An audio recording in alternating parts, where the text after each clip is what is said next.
Poland deployed K2 Black Panther tanks from South Korea to defend the Belarus border with Russia. The Polish armed forces can now field a tank battalion equipped with the new K2 Black Panther main battle tank. This month saw further deliveries of the new tanks and enabled the 16th Mechanized Division to integrate the tank unit into its structures.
대한민국의 자랑 K2 흑표 전차가 세상의 모습을 드러내기까지는 많은 난관이 있었습니다. 특히 초창기에 독일 업체로부터 파워팩을 공급받기 위한 협상이 진행될 때 한국 측이 불리한 계약 조건을 강요받았다는 갑질 논란이 뒤늦게 알려지면서 파문이 일었던 것은 유명한 일화입니다. 뿐만 아니라 독일 측은 일부 핵심 기술 이전을 꺼리고 높은 비용과 까다로운 조건을 내세우며 한국 개발진의 의지를 꺾으려 했습니다. 그러나 우리 군과 방산업계는 주권방위 산업의 핵심인 파워팩을 반드시 국산화하겠다는 집념으로 정면 돌파를 시도했고 수많은 시행착오 끝에 K2 흑표 전차는 세계 최고 수준의 기동 성능을 갖추게 되었습니다. 그러한 뼈아픈 경험을 딛고 K2 전차는 더 강력한 전차로 진화하고 있는데요. 이른바 K2EX로 새롭게 탄생하고 있습니다. 최근 현대로템이 K2 흑표를 기반으로 한 차세대 개량형 K2EX를 본격적으로 주력 전차로 개발하겠다고 밝혔습니다. 이는 폴란드 수출을 기점으로 국내외에서 갈수록 높아지는 K2의 명성을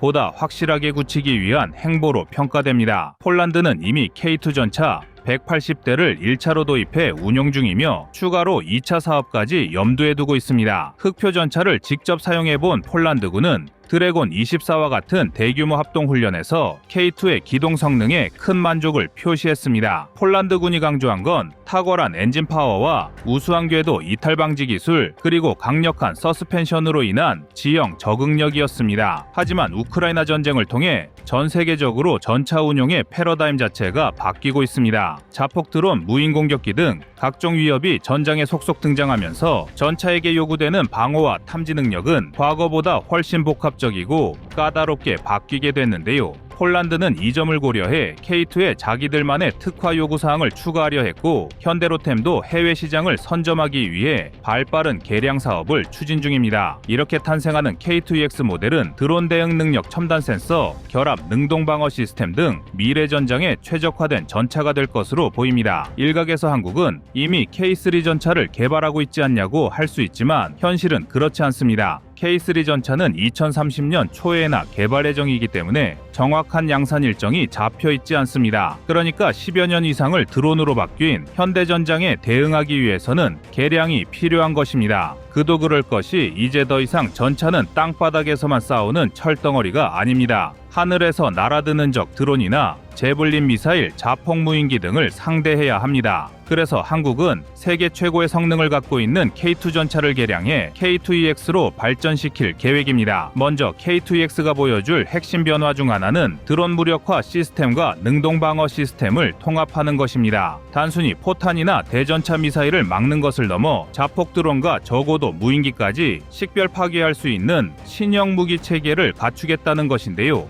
아울러 전차 승무원들이 전투 환경 전반을 완전히 파악하도록 지원하는 한국형 아이언 비전 역시 큰 화두입니다. 전차 내부에서 360도 영상을 모니터링하며 마치 전차를 투과해 바깥을 직접 보는 듯한 기술이 적용되는 것입니다. 이는 레드백에 도입한 시스템으로서 미국의 F-35 전투기에 장착되어 있는 시스템과 유사한 것입니다. 특히 K2EX에는 폴란드 요구사항과 달리 한국군이 원하는 전술통신 체계까지 완벽 통합해 작전 현장에서 실시간으로 정보를 교환할 수 있을 전망입니다. 흥미로운 것은 이런 최첨단 기술이 하나로 모여서 전차의 운용 개념 자체가 달라지고 있다는 점입니다. 기존 흑표 전차가 세계 최고 수준의 기동력과 화력을 자랑했다면 K2EX는 거기에 첨단 방어와 네트워크 전술 능력까지 더해져 소위 지상 전투 플랫폼의 완성형이라 불릴 만한 수준이 됩니다. K2EX에서 가장 주목할 만한 점은 단연 AI 기반 RCWS의 도입입니다. 과거 RCWS는 주야간 광학 장비와 대구경 기관총을 결합해 승무원이 전차 내부에서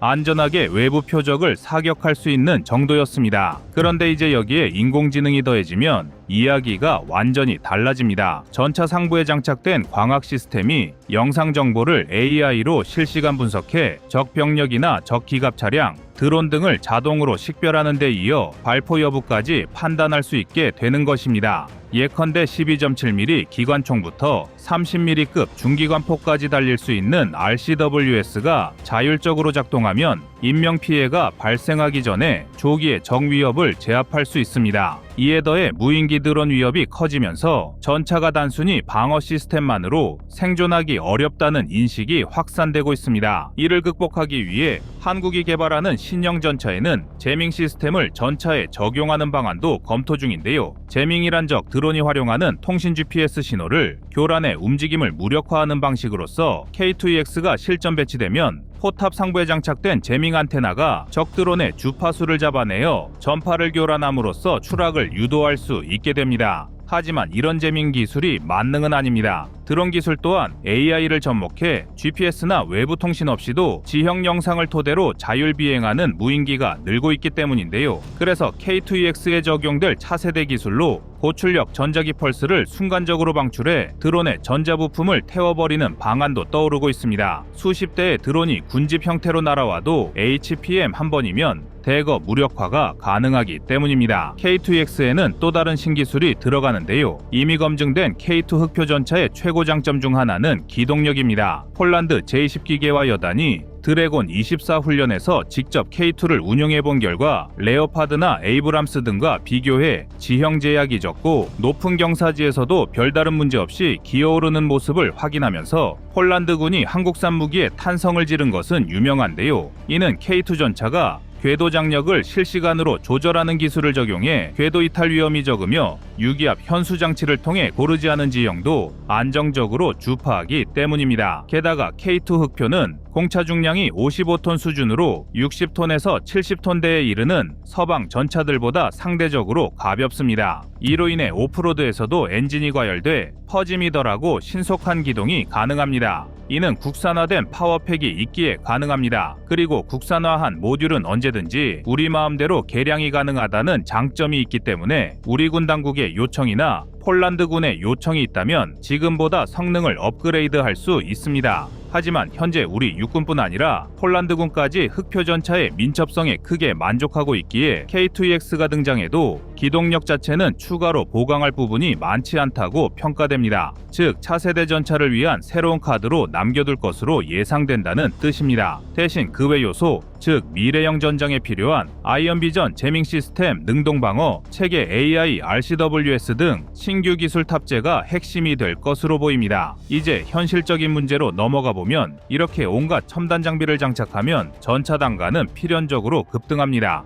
현재 폴란드가 1차 물량으로 도입하는 K2 전차의 가격은 대당 100억 원 초반으로 알려져 있지만 K2EX가 실제로 생산에 들어간다면 APS 드론 대응 제밍 시스템, 아이언 비전, AI RCWS 등 다양한 옵션이 포함되어 대당 200억 원 이상으로 뛸 것이라는 전망입니다. 폴란드가 2차 물량에 대해 현지 생산을 희망하지만 폴란드 방산업체가 요구하는 기술 이전 범위와 라이선스 비용이 커서 협상이 지연되고 있다고 업계 관계자는 전하는데 있는데요. 이런 사태로 인해 기술 이전 없이도 한국에서 직접 양산해 수출하겠다는 전략을 추진 중인 것으로 알려져 있습니다. 게다가 중동 국가 중 사우디, 이라크 등은 정세가 불안해지면서 최신 전차에 대한 관심이 다시 높아지고 있습니다. 직접 기술 이전을 받아 현지에서 생산하기보다는 한국에서 완제품으로 빠르게 공급받길 원하는 고객도 늘어날 것으로 보이기 때문에 결국 K2X가 실제 성능과 가격 경쟁력을 어느 선에서 맞출 수 있는지가 관건이 될 전망입니다. 방산 수출은 단순히 무기를 싸게 파는 게 아니라 기술 이전과 생산 능력, 현지 정비 능력까지 종합적으로 고려해야 하므로 쉽지 않은 협상 과정이 예상되지만 현재 기준 현대전장에 K2X만한 MBT는 세계 어디에도 없기 때문에 여러 나라에서 주문이 쇄도할 것으로 예상되는데요. 우리 군도 마찬가지입니다. K2X가 완성형에 근접하면 기존 K2 흑표 전차를 창정비 시기에 맞춰 개량할 가능성이 큽니다. 다만 포탑에 제밍 시스템이나 APS, AI, RCWS 등을 달면 그 비용만 해도 대당 수십억 원이 훌쩍 뛰어넘을 것으로 추정됩니다. 그러나 북한이 러시아제 드론 기술과 각종 무인 무기를 도입 운용하며 실전 경험을 쌓고 있는 이상 우리도 가만히 앉아 있을 수는 없습니다. 더구나 K2의 후속 모델인 K3 전차 개발도 국가 차원에서 본격적으로 추진하려는 분위기이지만 이 K3 전차가 실물화되기 전까지는 K2X가 그 공백을 메꿔줘야 하는데요. 결국 흑표 전차는 단순히 국산 3.5 세대 전차라는 틀을 넘어서 인공지능, 제밍, 고성능 센서 등 첨단 군사 과학 기술이 총집결된 4세대에 가장 가까운 미래 기가 플랫폼으로 성장해 나가고 있습니다. 전 세계가 우크라이나 전쟁을 통해 전차의 약점을 재확인하고 있지만 반대로 한국은 그 약점을 보완하는 연구개발의 속도를 내며 더욱 경쟁력을 높여가는 중입니다. 현재 폴란드, 루마니아, 중동 국가 등 다양한 잠재 시장이 K2X를 주목하고 있으며 우리 군 또한 K2X로의 전력 업그레이드를 고민하고 있습니다. 과거 독일이 보였던 거친 태도와 갑질 협상으로부터 교훈을 얻은 한국 방산업계는 이제 거꾸로 기술력으로 세계를 압박할 수 있는 저력을 한국이 갖추게 되었습니다. 이렇듯 끝없이 진화하는 K2 흑표 전차 시리즈는 대한민국의 자부심으로 글로벌 무대에서 새로운 신흥 전차로 도약할 것입니다.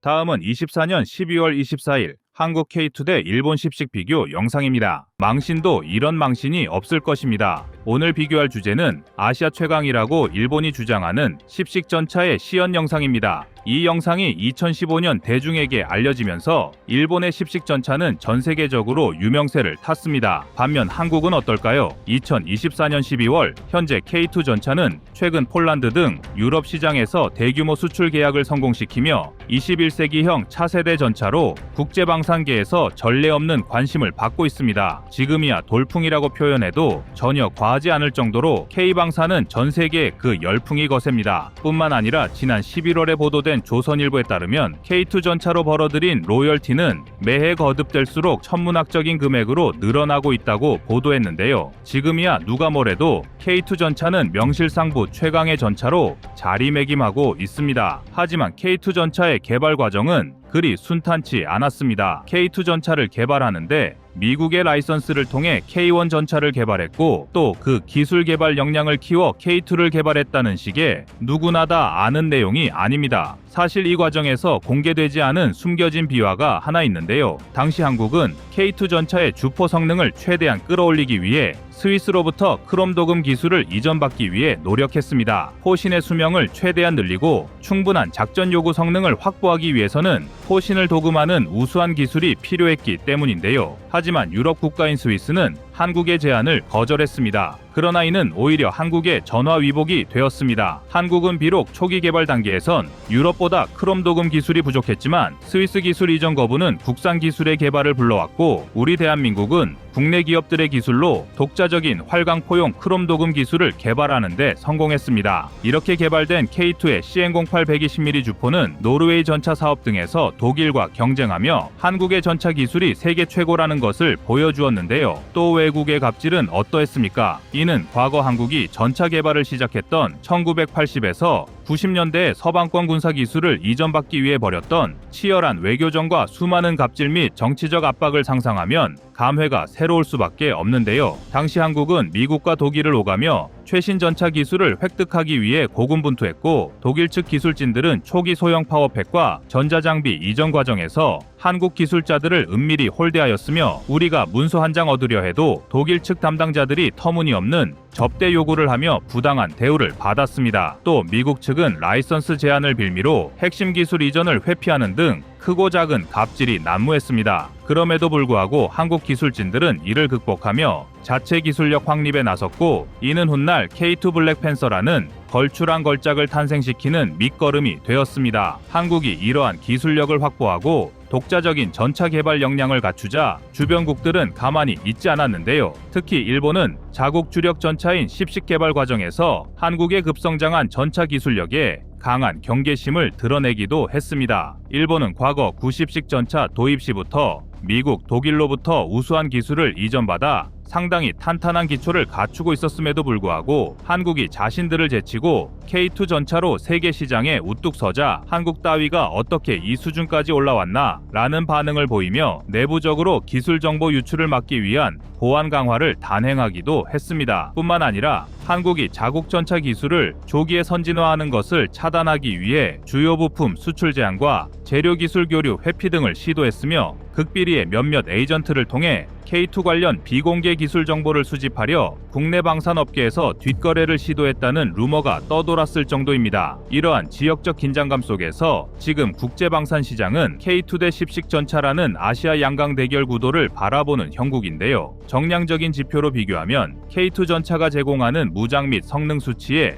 일본 10식은 명확한 열세를 보이고 있습니다. 예를 들어 K2 전차는 독자 개발한 120mm 에로 15 활강포를 장착해 포구 초속, 관통력, 사거리 모두 세계 최고 수준에 도달했으며, 이를 통해 기존 서방권 최고급 전차들과 어깨를 나란히 하고 있습니다. 반면 일본의 10식 전차는 120mm L414 포신을 장착해 화력면에서 확연히 뒤처지고 있으며, 포신 길이의 단축은 관통력과 포구 에너지량 감소로 이어져 전면 장갑 관통력이 K2보다 떨어집니다. 또한 K2 전차의 장갑 기술은 복합 장갑과 반응 장갑, 능동 방어 시스템을 조합해 다층 방어 체계를 구축한 반면, 일본 10식 전차는 차체 크기가 작고 경량화에 초점을 두면서도 측면 장갑 방호력이 상대적으로 취약하고 방호제 배치에 한계가 있으며, 차체 레이아웃 상중량 증가에 따른 업그레이드 공간 확보에 어려움을 겪어 장차 성능 개선 여력이 제한됩니다. 더욱이 K2 전차는 남성적이고 강렬한 블랙팬서라는 이름처럼 전장을 지배하는 강인한 인상을 심어주며, 강력한 화력뿐만 아니라 독자 개발 파워팩으로 기동력까지 최적화한 반면, 일본 10식 전차는 그 작은 체구와 제한된 구조로 인해 향후 성능 개량을 하더라도 크게 달라질 가능성이 낮아 마치 비좁은 우리 안에서 날개를 펴지 못하는 조류를 보는 듯한 느낌을 주고 있습니다. 가격 면에서도 K2 전차는 초기 개발 비용을 상쇄하기 위해 수출을 노려 가격 경쟁력을 확보하고 있으며, 동유럽 및 중동 시장에서도 구매 문의가 끊이지 않고 있습니다. 반면 일본 10식 전차는 국내 조달 단가가 지나치게 높아 해외 시장에서 가격 경쟁력이 떨어지고, 첨단 기술 탑재를 명분 삼아 가격 인상만을 거듭한 끝에 비싼데 혁신적이지도 않은 장비라는 조롱을 받는 등 망신을 당한 사례가 있는데요. 흔히 일본은 첨단 소재 공학, 정밀 가공 기술 등에서 한국보다 한 단계 앞서 있다고 자부하지만, 그 결과물인 10식 전차는 전반적인 스펙 면에서 K2에게 밀리는 결과를 낳고 있다는 게 참으로 아이러니합니다. 이는 단순히 기술적 우열이라기보다 한국이 극한 환경에서 수많은 국가들의 기술 장벽을 뛰어넘으며 육성한 실전적 노하우와 장차 개량을 염두에 둔 미래지향적 설계 철학과 능동적 대외 협력 전략이 융합된 결과로 보는 것이 타당할 것입니다. 과거 일본 10식 전차가 공개된 뒤 일본 국내 언론이나 일부 전문지에서 차체가 작아 방호력 강화에 한계가 있지 않느냐라는 물음에 대해 일본 방산 관계자들은 어색한 침묵을 보였으며, 국제군사박람회에서 10식을 소개할 때 해외 전문 바이어들로부터 동급 가격대에 왜 화력과 방호력의 개선 여지는 없는가라는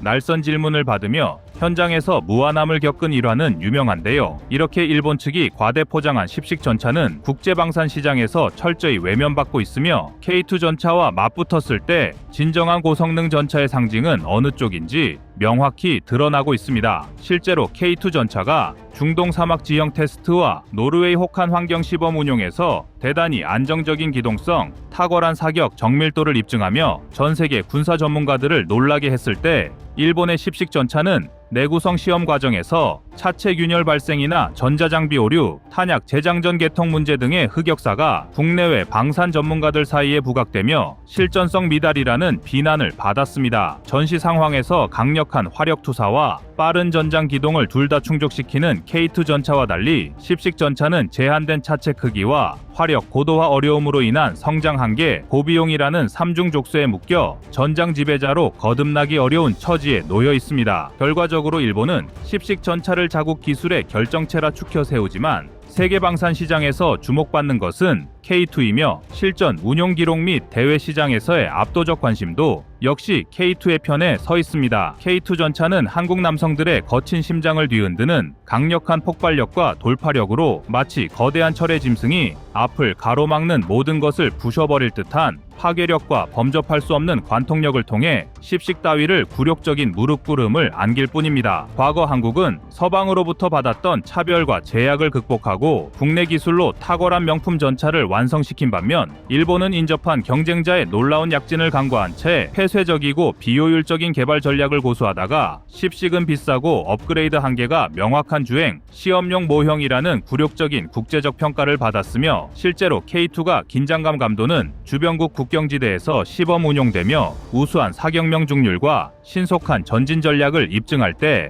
일본산 전차는 사소한 지형 변화에도 느린 대응 속도로 인해 움직이는 표적이라는 우스갯소리를 듣는 등 실전에서의 활용성 면에서도 처참한 차이가 드러나고 있습니다. 이상 꺼리튜브였습니다.